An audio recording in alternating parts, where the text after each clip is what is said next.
Okay.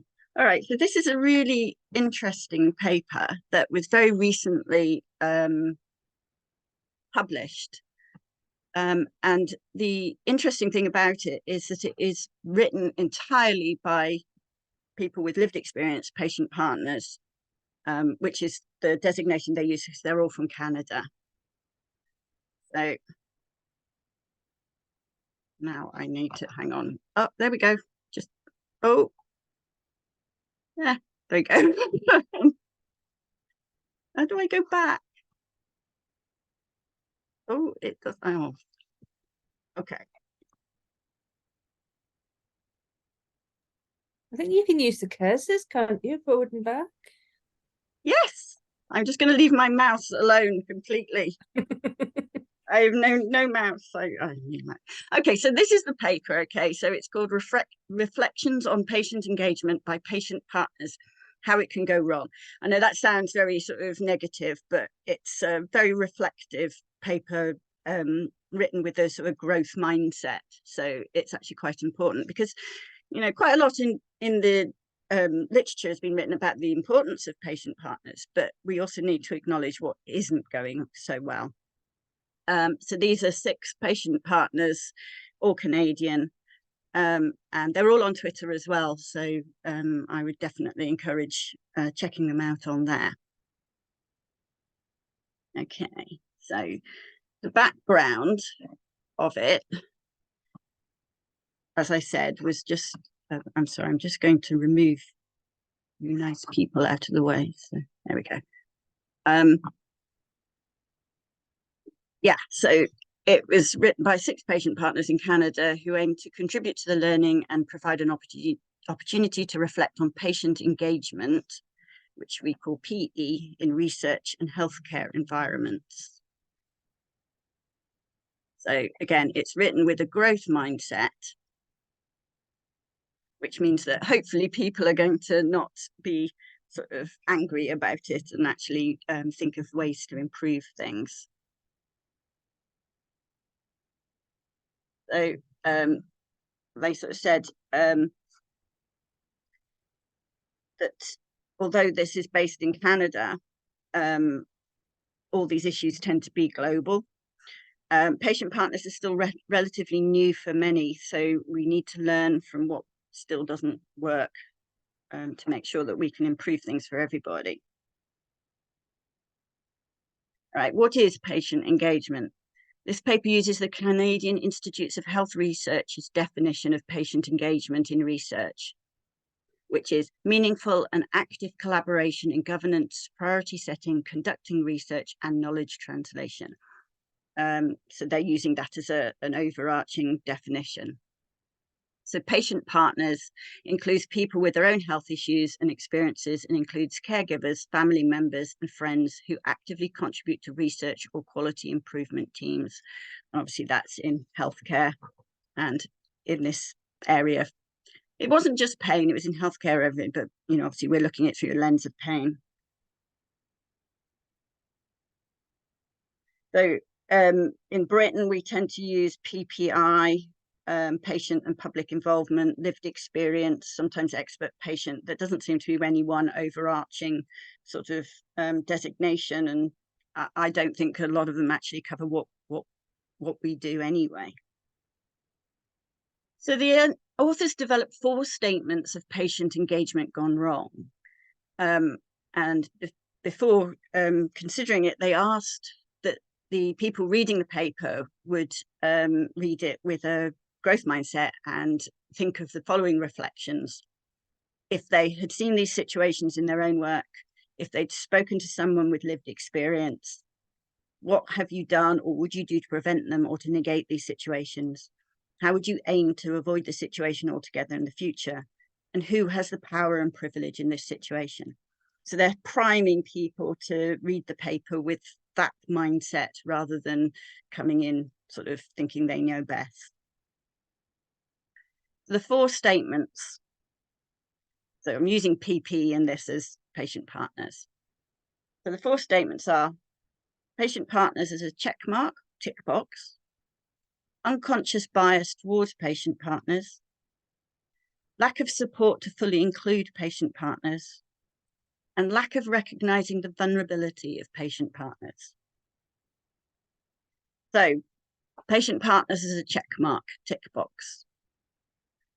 So they give quite a few examples, and I've picked out 4 of each, and everyone is really important, but this just gives you a sort of an idea of what kind of things they mean. So being invited to grant application teams close to a deadline, not being able to influence the application, or not being told of the grant competition results. Not being invited to speak or share thoughts on a team or at meetings, having feedback and contributions minimized or dismissed, or seeing decisions made when patient partners are absent. Taking credit for working with patient partners while not providing them knowledge translation opportunities, e.g. preparing publications or speaking at conferences. Or being involved in poorly conducted meetings with little consideration for the importance of introductions and relationship building, discussions, safe spaces, exploring areas of disagreement. And as I said, there were some more, but if you look at the paper later, you can see them. These are the impacts that they discussed about this. The impacts are that the patient partners don't really feel important members of the team, that they feel they're meant to agree with what is being said at meetings.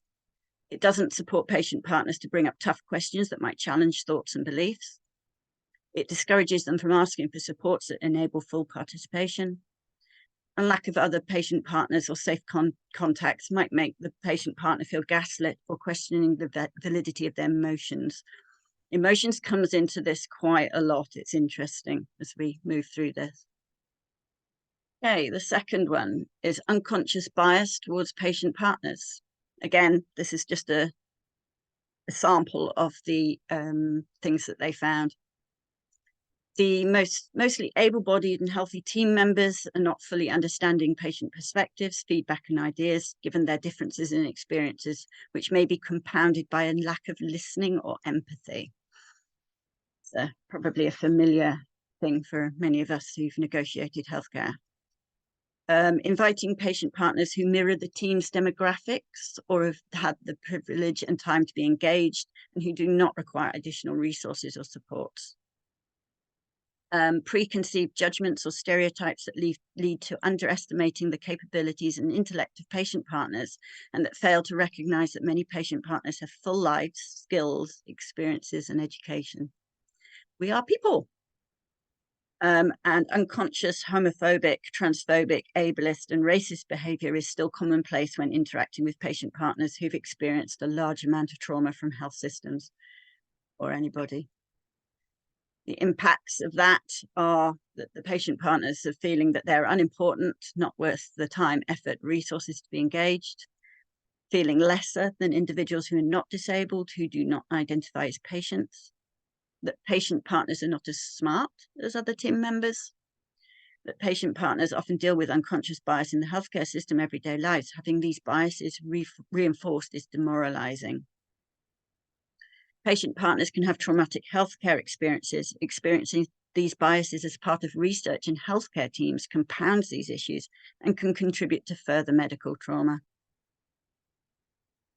The next statement was lack of support to fully include patient partners. Again, more examples there.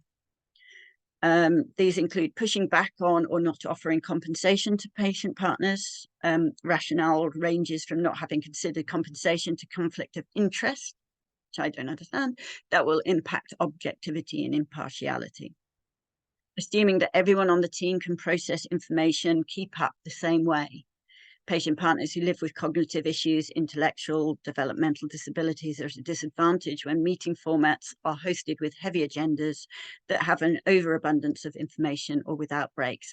And I've noted in purple that that's similarly for pain. If you're having a 2-hour meeting, you need to have those stretch breaks.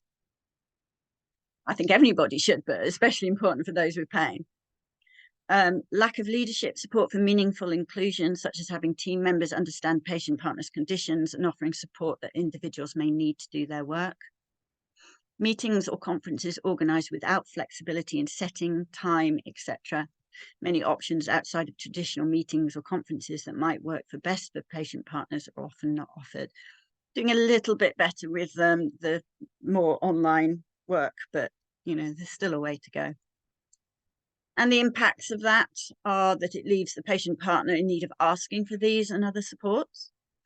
As people invited, it is strange that these supports have not been anticipated, given thought and taken care of so that the engagement can focus on the project. I'd argue that they absolutely need to ask their patient partners to make sure that they have these things in the first place.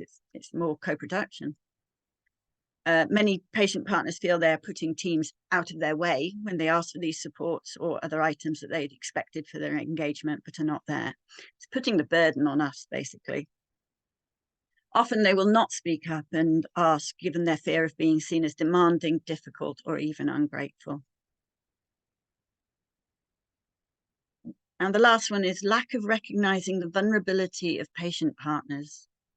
So being told patient partners' perspectives are biased or emotional, especially when professionals on the team do not share the same opinion. This can be further experienced as patient partners simply whining about their experiences and being tuned out by other team members. Meetings, etc., are facilitated without creating a safe space or via a trauma-informed lens. Using patient partners and their stories, experiences to provide inspiration or data rather than meaningfully leveraging these stories and experiences to inform projects. A lack of recognition about how invested patient partners are in creating a better healthcare world, and a lack of honouring the importance of their stories and experiences, and the fact that being engaged can sometimes trigger trauma. Impacts of that, they further solidify an unspoken team hierarchy where only patient partners are expected to share very personal types of information and experiences. Using divisive terms such as bias, not objective, subjective, and emotional to describe patient partner experiences and expertise, while others on the team are unbiased and objective, is not appropriate or helpful. Patient partners bring their experiences, sometimes very painful or traumatic, to the team, and expecting them to remain objective and emotional is not right or fair. Being the only person on a team sharing raw experiences can be extremely alienating, especially if a safe space has not been created.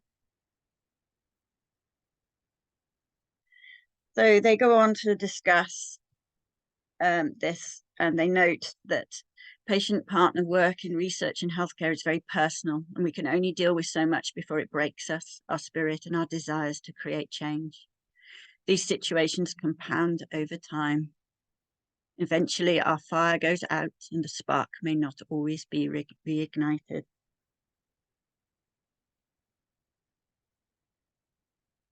So what is the cost to society, to research and to healthcare when we burn through patient partners? What do we collectively miss out on?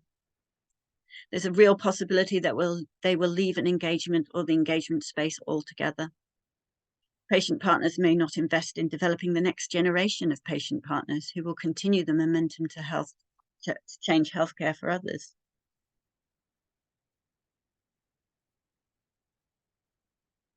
They end the paper by asking their readers to reflect on these situations and to see how they may best recognize these, learn from these, and strive to avoid these in their own work, so we can collectively move the field of patient engagement forward.